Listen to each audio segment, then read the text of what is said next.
मित्रों, किस श्राप के कारण महिलाएं गर्भवती होती हैं और केवल महिलाओं को ही क्यों गर्भवती होना पड़ता है? और ऐसे कौन से कार्य हैं जो एक पतिव्रता स्त्री को अपने जीवन में नहीं करने चाहिए? मित्रों, एक बार की बात है, जब भगवान श्री कृष्ण गौलोक में विश्राम कर रहे थे, तभी वहां देवी राधा कृष्ण जी से मिलने जाती हैं और श्री कृष्ण जी से कहती हैं, प्रभु, आज जब मैं आपसे मिलने आ रही थी तो मैंने दो स्त्रियों को देखा, जिसमें से एक स्त्री गर्भवती थी और अपने पति के साथ सुखी जीवन व्यतीत कर रही थी। वहीं दूसरी स्त्री निसंतान होकर अपने पति के साथ दुखी जीवन जी रही थी। और इसे देखकर मेरे मन में दो प्रश्न उठ रहे हैं और मैं चाहती हूँ कि आप मेरे दोनों प्रश्नों का उत्तर दें। तो भगवान श्री कृष्ण ने कहा, निसंकोच होकर दोनों प्रश्न पूछो। राधा ने कहा, प्रभु, मेरा पहला प्रश्न है कि वो कौन सी स्त्री है जो गर्भवती होती है और अपने पति के साथ सुखी जीवन व्यतीत करती है?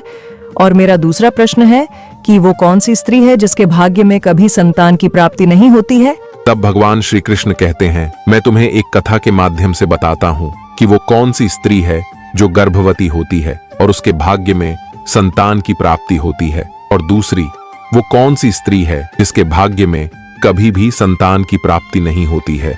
और इस कथा को बहुत ध्यान से सुनना, नहीं तो कथा आपकी समझ में नहीं आएगी। तो देवी राधा कहती हैं, प्रभु, आप कथा सुनाइए, मैं पूरे ध्यान लगाकर सुनूंगी। तो कहानी सुनाते हुए भगवान श्री कृष्ण कहते हैं, हे राधा, वैदिक काल में हजारों महर्षि परमपिता ब्रह्मा जी द्वारा उनके वीर और तेज से उत्पन्न हुए थे, और उन्हीं में से कुछ मुनियों के तेज से देवों का जन्म हुआ था। तो वहीं कुछ मुनियों के तेज से दैत्यों का जन्म हुआ था, और उन्हीं में से एक महर्षि सतयुग में हुए थे, जिन्होंने औरतों को गर्भवती होने का श्राप दिया था। तो श्री कृष्ण जी की ये बात सुनकर देवी राधा पूछती हैं, प्रभु, वो महर्षि कौन थे जिन्होंने औरतों को गर्भवती होने का श्राप दिया था?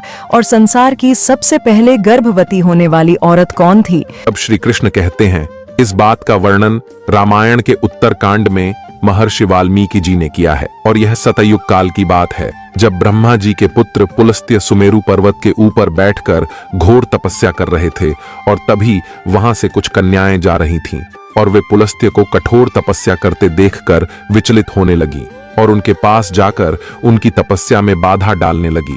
तभी तपस्या कर रहे पुलस्त्य जी ने क्रोध में आकर उन सभी कन्याओं को श्राप दे दिया कि अब जो भी कन्या उनके सामने आएगी वो कन्या गर्भवती हो जाएगी। और वहां मौजूद सभी कन्याएं पुलस्त्य जी की ये बात सुनकर डरकर वहां से चली गई। लेकिन एक कन्या को उनके इस श्राप के बारे में नहीं पता था, और एक दिन वो अपनी सहेलियों को ढूंढते हुए पुलस्त्य जी के सामने आ गई। और पुलस्त्य जी उस समय वेदों का पाठ कर रहे थे, और जैसे ही पुलस्त्य जी ने उस कन्या को देखा, वैसे ही उस कन्या पर श्राप का असर होने लगा। तुरंत उस कन्या का शरीर पीला पड़ गया और वो गर्भवती हो गई। अपने शरीर में इस परिवर्तन को देखकर कन्या घबराकर अपने पिता के पास जा पहुंची, और अपनी कन्या की ऐसी हालत देखकर उसके पिता बहुत दुखी हुए, और वो अपनी कन्या को लेकर पुलस्त्य जी के पास गए और कहा, हे मुनीश्वर, मेरी पुत्री अनजाने में आपके सामने आ गई थी, किंतु आपके श्राप के कारण आज वह संसार की पहली स्त्री है जो गर्भवती हुई है, और इसीलिए मैं आपसे निवेदन करता हूँ कि आप मेरी बेटी को स्वीकार कर लें, तो ये हमेशा आपकी ही सेवा करेगी। कथा को आगे बताते हुए श्री कृष्ण जी कहते हैं, हे देवी राधा, इस प्रकार उसके पिता ने जब अपने बेटी को स्वीकार करने का प्रस्ताव रखा, तो पुलस्त्य जी ने उसकी बेटी को स्वीकार कर लिया, और वो कन्या पुलस्त्य जी के साथ रहने लगी। और उसकी सेवा से अत्यंत प्रसन्न होकर पुलस्त्य जी ने एक दिन उस कन्या से कहा, देवी, मैं तुम्हारी सेवा से बहुत प्रसन्न हूँ, इसलिए मैं तुम्हें अपने समान पुत्र प्राप्ति का वरदान देता हूँ। जिस समय तुम मेरे सामने आई थी, उस समय मैं वेदों का पाठ कर रहा था, इसलिए तुम्हारा पुत्र वेदों का ज्ञान देने वाला विश्वा के नाम से जाना जाएगा। और कथा को आगे बताते हुए श्री कृष्ण कहते हैं, हे देवी राधा, कुछ समय बाद उस कन्या ने एक पुत्र को जन्म दिया, और जैसा कि पुलस्त्य जी ने कहा था कि तुम्हारा पुत्र विश्वा के नाम से जाना जाएगा, बिल्कुल वैसा ही हुआ, और उसका नाम विश्वामित्र रखा गया। और विश्वामित्र के तपस्वी रूप को देखकर भारद्वाज बहुत प्रसन्न हुए, और उन्होंने अपनी बड़ी कन्या का विवाह उनसे कर दिया। मित्रों, भगवान श्री कृष्ण कथा को आगे बताते हुए कहते हैं, इस तरह कुछ दिन बाद उनका भी पुत्र हुआ, इसका नाम श्रवण रखा गया। इस प्रकार भगवान श्री कृष्ण कहते हैं, हे देवी राधा, मेरी कथा समाप्त हुई। अब मैं तुम्हारे प्रश्नों का उत्तर देता हूँ।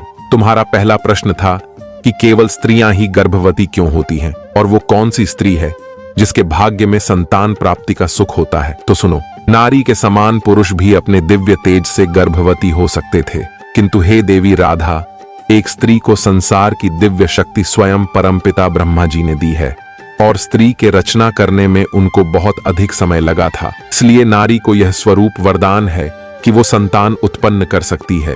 इसलिए केवल स्त्रियां ही गर्भवती होती हैं और उसी स्त्री के भाग्य में संतान की प्राप्ति होती है जो एक पतिव्रता जीवन जीती है और अपने पति के अलावा पराये मर्दों को नहीं देखती है। और तुम्हारा दूसरा प्रश्न ये था कि वो कौन सी स्त्री है जिसके भाग्य में संतान की प्राप्ति नहीं होती है।